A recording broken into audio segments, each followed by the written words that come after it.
Starting off with new details on a partial building collapse. Yeah, the damage has the Cleveland Heights community concerned about the safety of their building and their neighbors. And while tenants say the building is safe, they say they can't run their businesses as usual. Everywhere at 5, Aria Janelle tells us what's next for the building that's over a century old.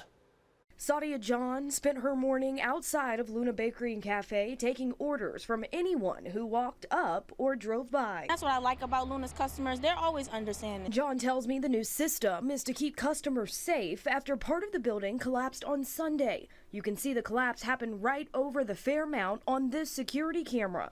The owner told 19 News he's glad no one was hurt.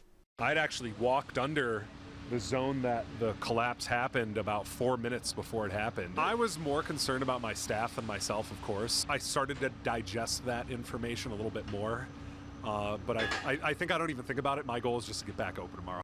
Which is exactly what the Fairmount did on Monday. Their inventory orders rolled in on time, and construction crews were all around the building. All of this while the Fairmount's neighbors, Luna, tried to make things as normal as possible for their customers. We're not allowed to have any customers in, but we can run everything to you. We got people going back and forth, making drinks, getting pastries. Our team did reach out to the city of Cleveland Heights. We were told they are working on an investigation, and once the city hears from the structural engineers, they'll have a better idea of what happened. So what happens next? Business owners say they're going to keep pushing forward and making the best out of this situation, continuing to find ways to better serve you, their customers. As for this building, crews are going to be putting scaffolding up for the next couple of days. Here in Cleveland Heights, I'm Aria Janelle, 19 News.